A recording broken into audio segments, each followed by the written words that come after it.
విశాఖ జిల్లా భీమునిపట్నం జోన్ నేరెళ్లవలసలో ఎర్రమట్టి దెబ్బలు విధ్వంసంపై ఎమ్మెల్యే గంటా శ్రీనివాసరావు కామెంట్స్. భీమిలి ఎర్రమట్టి దెబ్బలను పరిశీలించిన ఎమ్మెల్యే గంటా శ్రీనివాసరావు 2019 నుండి గత ప్రభుత్వ హయాంలో ఎర్రమట్టి దెబ్బలు విధ్వంసాలకు నాంది పలికింది. Bheemili mutual aided cooperative building society భూములు చదును ఆపేయాలి. నిర్మాణ పనులపై కలెక్టర్ ఆధ్వర్యంలో నిపుణుల కమిటీ వేయాలి. నిపుణుల కమిటీ నివేదిక తర్వాత మాత్రమే పనులు చేపట్టాలి. సొసైటీ భూములు, జియో హెరిటేజ్ భూముల హద్దులను త్వరితగతిన నిర్ణయించాలి. భీమిలి కోఆపరేటివ్ బిల్డింగ్ సొసైటీ ఆధ్వర్యంలో గత 6 నెలలుగా జరుగుతున్న తవ్వకాలు.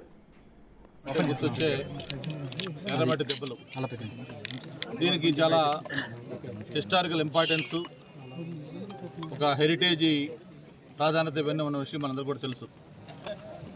గతంలో ఏదైనా సినిమా షూటింగ్లు చేయాలన్నా కూడా ఈ ప్రాంతాల్లో ప్రత్యేకంగా పర్మిషన్లు తీసుకొని ఇక్కడ లోపలికి ఎంటర్ కావాలన్నా కూడా అనుమతులతోనే అవకాశం ఉండేది. విశాఖపట్నానికి ఒక అలంకారప్రాయంగా ఈ ఎర్రమట్టి దెబ్బలు ఉండేవి. ఒక పక్క ఎన్ఎస్ కళింగ మనకి డిఫెన్స్లో అతి సెన్సిటివ్, మరో పక్క సముద్రం, ఆ పక్కనే ఉన్న ఎర్రమట్టి దెబ్బలు. దీనికి సంబంధించి ఇక్కడ భీమిలి డెవలప్మెంట్ కోఆపరేటివ్ సొసైటీ పేరుతోటి లాంగ్ బ్యాక్ కొంతమంది సభ్యులు కలిసి ఆ రోజు ఇక్కడ ల్యాండ్ మాకు అలాట్మెంట్ చేయండి, డెవలప్మెంట్ చెప్పి ఆ రోజు వాళ్ళు అప్లికేషన్ పెట్టుకోవడం, ప్రాసెస్ చేసి దాని తర్వాత మరి అదే కదా. ఇప్పుడు ఇక్కడ బాబూజీ తల వస్తుంది, నువ్వు కూడా అర్థం చేసుకోవాలి. కెమెరామెన్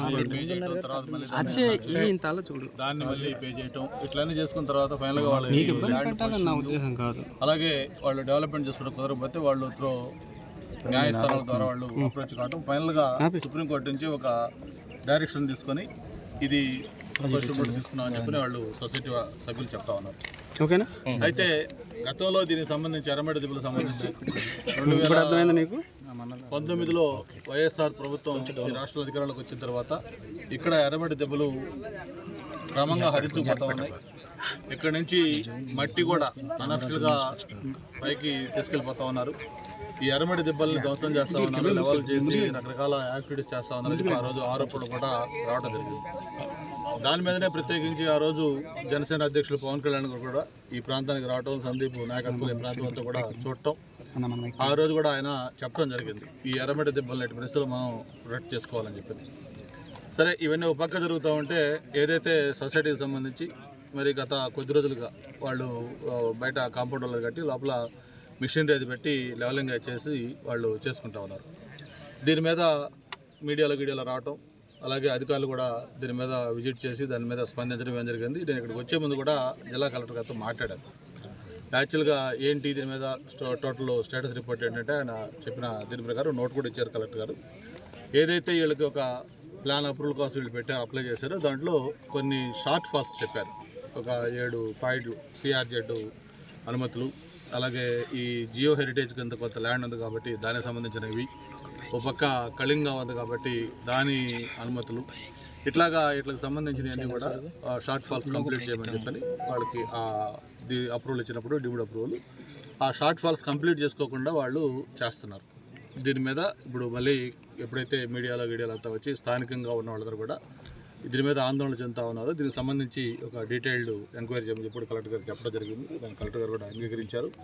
ఏదైతే ఈ ఇష్యూ జరుగుతూ ఉందో ఈ భీమిలి కోఆపరేటివ్ హౌసింగ్ సొసైటీకి సంబంధించి ఎర్రమట్టి దెబ్బల్లో ఎంక్రోచ్మెంట్ అయిందా, అలాగే దానికి సంబంధించి బఫర్ జోన్ వదిలేసి వీళ్ళు ఎక్స్క్లూజివ్ చేసుకుంటున్నారా, వాళ్ళకి అలాట్ చేసిన దాంట్లో ఒక 90 ఏకర్స్ 94.7 ఏకర్స్ 91 ఏకర్స్ అనుకోండి అనేది ఆల్రెడీ ఈ మార్క్ చేసిన దాంట్లో ఆల్రెడీ అప్పుడు డిక్లేర్ చేసి. వసంత కెమికల్స్ ప్రమాదంపై విచారణ జరిపి కంపెనీ యాజమాన్యాలపై క్రిమినల్ చర్యలు తీసుకోవాలి. సిపిఎం. అనకాపల్లి జిల్లా అచ్యుతాపురం సెజ్లోని రాంబిల్లి వద్ద గల వసంత కెమికల్స్లో రియాక్టర్ పేలిన ప్రమాదంలో ఒడిశాకు చెందిన ప్రదీప్ రౌత్ 44 సంవత్సరాలు కార్మికుడు మరణించాడు. మరణించిన కార్మికుడి కుటుంబానికి ₹1 కోటి పరిహారం ఇవ్వాలని సిపిఎం అనకాపల్లి జిల్లా కమిటీ డిమాండ్ చేస్తుంది. ఈ ప్రమాదంపై సమగ్ర విచారణ జరిపి కంపెనీ యాజమాన్యాలపై క్రిమినల్ చర్యలు తీసుకోవాలని డిమాండ్ చేస్తుంది. ఫార్మాసిటీలో కార్మికుల ప్రాణాలను యాజమాన్యాలు గాలికి వదిలేస్తున్నాయి. భద్రతా ప్రమాణాలు పాటించడంలో ఫార్మా కంపెనీలు తీవ్ర నిర్లక్ష్యం వ్యవహరిస్తున్నాయి.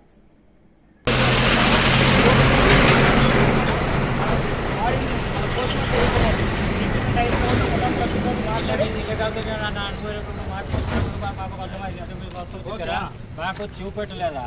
ఇప్పుడు డ్యూటీకి వెళ్ళాను అంటారు. బాబు ఎన్ని రోజు అయింది అతనికి హెచ్ఆర్ గారు నువ్వు డ్యూటీకి వెళ్ళింది, లేకపోతే బయటకి వెళ్ళు, ఏది నాన్న పేరు చెప్పు, ఇతని పేరు డెడ్ బాడీ మాకు పంపిస్తాను. ఇప్పుడు మనకి ఎన్ని రోజులు ఉన్నారు ऐसा चल रहा है. మా ఊళ్ళో మేము డిఎల్లో కేసు పెట్టిపోతుంది.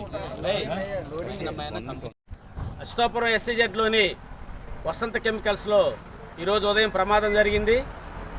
ఒక కార్మికుడు చనిపోయాడు. ప్రతి ప్రభుత్వ అనేటువంటి కార్మికుడు చనిపోవడం జరిగింది. వసంత కెమికల్స్ యాజమాన్యం 8:30కు ప్రమాదం జరిగితే ఇప్పుడు 12 అవుతా ఉంది. 12 గంటల వరకు ఎవరు చనిపోయారు, వాళ్ళ వివరాలు ఏంటి, ప్రమాదం ఎలా జరిగింది, ఆ చనిపోయిన అతను ఎక్కడికి తీసుకెళ్లారనేటువంటిది ఇంతవరకు ఎక్కడ చెప్పట్లేదు. ఇది ఏదో యాజమాన్యాలు గుట్టు చప్పులు లేకుండా చేయాలనేటువంటిది ఒక వాళ్ళ ధోరణి అయితే, అధికారులు ఇక్కడ ఉన్నటువంటి మొత్తం యంత్రాంగం కూడా వాళ్ళ కొమ్ము కాస్తూ ఉన్నారు. ఎప్పుడు తనిఖీలు చేయరు. నిత్యం ప్రమాదాలు జరుగుతున్నా ఎవరు పట్టించుకోరు. ఈ ఫ్యాక్టరీలో యజమానులు ఎలాంటి రియాక్టర్లు వాడుతున్నారు, ఎలాంటి భద్రతా పరికరాలు వాడుతున్నారు, ఇక్కడ ప్రమాణాలు ఎలా ఉన్నాయి అనేటువంటి తనిఖీ చేసి ఎవరైనా పాటించలేదో వాళ్ళ మీద చర్యలు తీసుకుంటే ఇలాంటి ప్రమాదాలు జరగకుండా ఉంటాయి.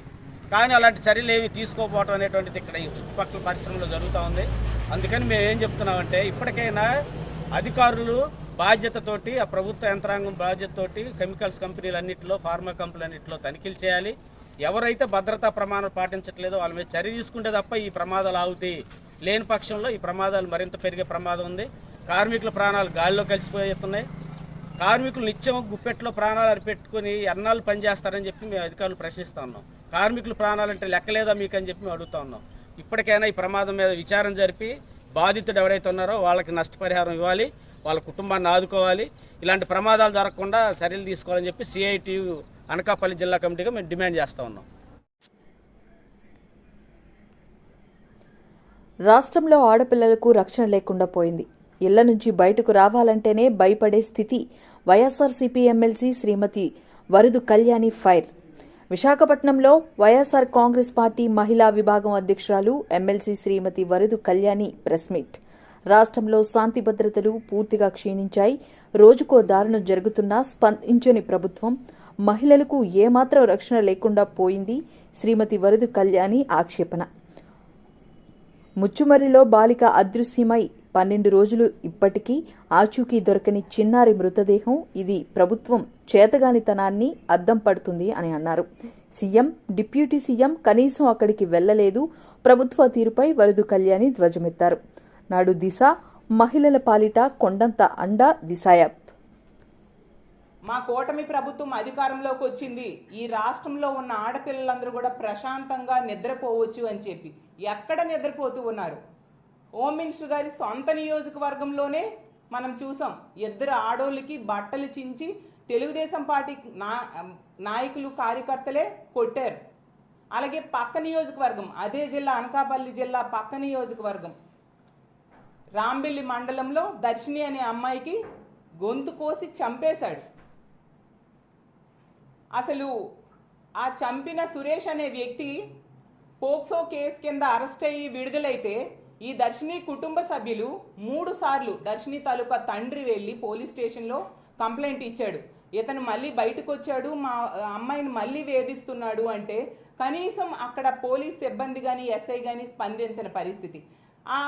దాన్ని అలుసుగా తీసుకొని ఆ దుర్మార్గుడు ఇంటికి వచ్చి మరీ గొంతు కోసి చంపేశాడంటే మనం అర్థం చేసుకోవచ్చు ఎంత ఘోరంగా ఇక్కడ ప్రభుత్వం కానీ పోలీస్ వ్యవస్థ కానీ ఉంది అనేసి. హోమ్ మినిస్టర్ గారు అయితే పక్కనే ఉన్న అనకాపల్లిలో సన్మానాలకి అటెండ్ అయ్యారు. కానీ ఇదే దర్శిని తాలూకా డెడ్ బాడీకి పోస్ట్ మార్టం పక్కనే జరుగుతున్న కుటుంబానికి పరామర్శకు వెళ్ళలేదు.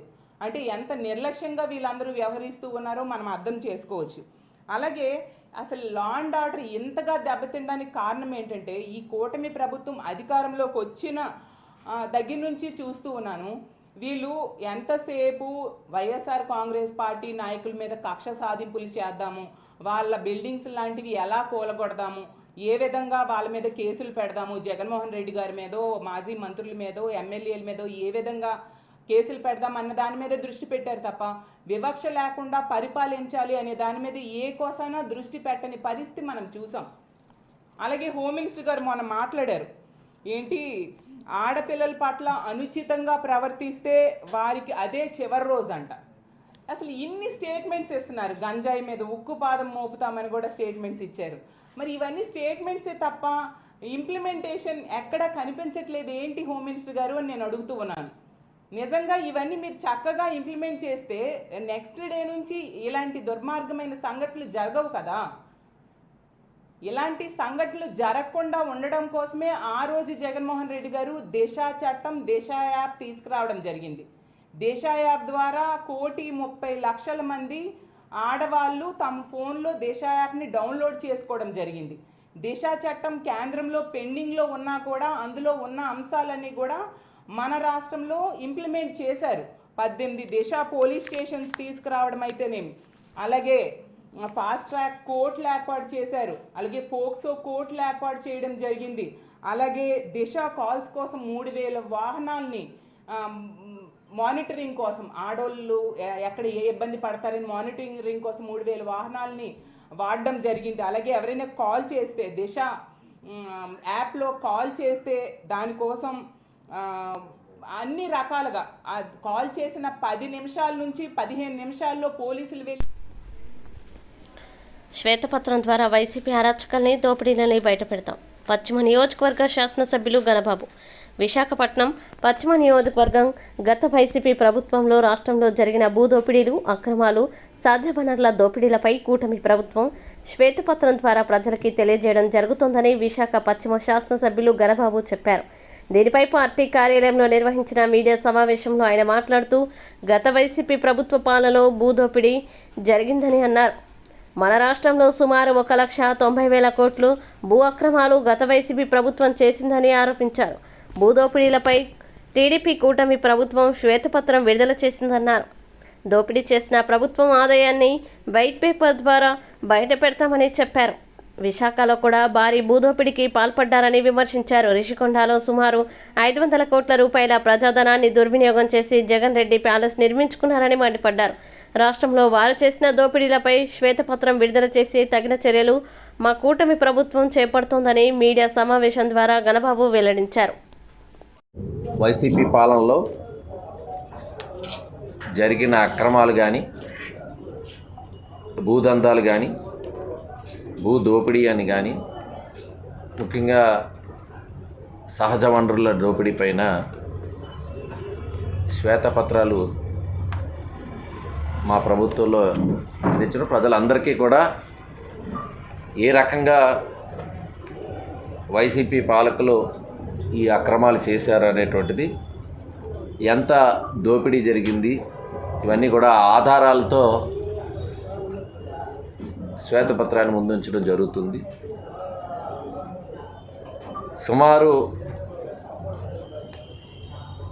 1.75 లక్షల ఎకరాలు భూ ఆక్రమణలు జరిగాయని, వాటి విలువ 35,576 కోట్ల పైనే అని చెప్పి ఇప్పటికే ప్రకటించడం మీ అందరికీ తెలుసు. ఇళ్ల పట్టాల పేరుతో 10,000 ఎకరాలు, ఇసుక దందాలో 9,750 కోట్లు దోచుకున్నారు. ఒక భయంకరమైనటువంటి యాక్ట్ని తీసుకొచ్చి, ల్యాండ్ టైటిలింగ్ యాక్ట్ అని జీవో నెంబర్ 512ని తీసుకుని వచ్చి ఆ యాక్ట్ని ఈ భూదోపిడీకి కూడా ఉపయోగించుకున్నట్టుగా కూడా ఈరోజు తెలియజేస్తూ ఉన్నాం. ఒక ప్రైవేటు వ్యక్తిని ల్యాండ్ టైటిలింగ్ ఆఫీసర్గా నియమించి పేద ప్రజల భూములు కొట్టేయాలని చెప్పి ప్రయత్నం చేశారు. అందుకనే ఆ జీవోని మా ప్రభుత్వం రాగానే కొట్టివేయడం జరిగిందనేటువంటిది కూడా మీకు గుర్తు చేస్తున్నాం.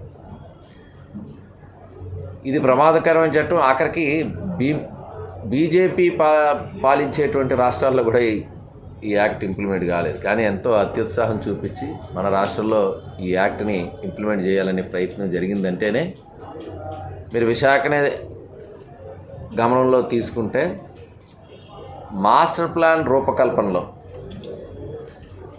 ఎక్కడైతే అక్కడ ఒక గ్రీన్ జోన్, రెడ్ జోన్ అనేటువంటిది, ఎవరైతే భూములు అమ్మటానికి ఇష్టపడకపోతే వాళ్ళ భూముల్ని ఈ రకంగా రెడ్ జోన్లో పెడతామనో లేదా ఇతరత్ర అనేక అంశాలు ఇక్కడ విశాఖపట్నంలో మనం చోటు చేసుకుని మీరు కూడా చూసారు అలాంటి వార్తలు కూడా. ఆంధ్ర యూనివర్సిటీలో వైస్ ఛాన్సలర్గా దళితుడికి అవకాశం ఇవ్వాలి. ఏఎంసీ దళిత హక్కుల పోరాట సమితి డిమాండ్. ఆంధ్ర విశ్వవిద్యాలయం వైస్ ఛాన్సలర్గా దళితులకి అవకాశం ఇవ్వాలని దళిత హక్కుల పోరాట సమితి DHPS Ambedkar memorial society AMC demand చేసింది. బుధవారం అంబేద్కర్ భవన్లో జరిగిన విలేకరుల సమావేశంలో డిహెచ్పిఎస్ రాష్ట్ర అధ్యక్షులు జేవి ప్రభాకర్ మాట్లాడుతూ ఏయూకి వైస్ ఛాన్సలర్గా నియమించాలని కోరారు. ఏయూ వైస్ ఛాన్సలర్ రాజీనామాలు గవర్నర్ ఆమోదించడానికి స్వాగతిస్తున్నామన్నారు. ఆంధ్ర యూనివర్సిటీ ప్రపంచ స్థాయి గుర్తింపు కలిగిన ఎందరో ప్రతిభావంతుల్ని, శాస్త్రవేత్తల్ని చేసిన ఘనత ఉందన్నారు. సర్వేపల్లి రాధాకృష్ణ లాంటి వాళ్ళని తయారు చేసిందని తెలిపారు. గత వైస్ ఛాన్సలర్ ఆ స్థాయిని దిగజార్చారని, ఎంతోమంది అనర్హులని, రిటైర్ అయిపోయిన వారిని వివిధ పదవుల్లో నియమించారని ఆరోపించారు. కారణం ఆంధ్ర యూనివర్సిటీ వైస్ ఛాన్సలర్ రాజీనామాని గవర్నర్ ఆమోదించినట్టుగా మనకు పేపర్లో వచ్చింది. సో ఒక విధంగా అది ఒక సుపరిణామం.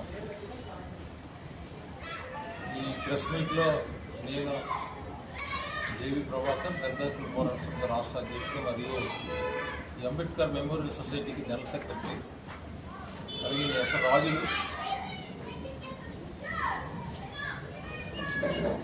దళిత హక్కుల పోరాట సమితి జిల్లా అధ్యక్షులు అలాగే రాంబాబు గారు, దీని దళిత హక్కుల పోరాట సమితి జిల్లా ప్రధాన కార్యదర్శి, ఇవాళ అంబేద్కర్ మెమోరియల్ సొసైటీ మరియు దళిత హక్కుల పోరాట సమితి కూడా మేము ఈ ప్రెస్ మీట్ ఏర్పాటు చేశాము.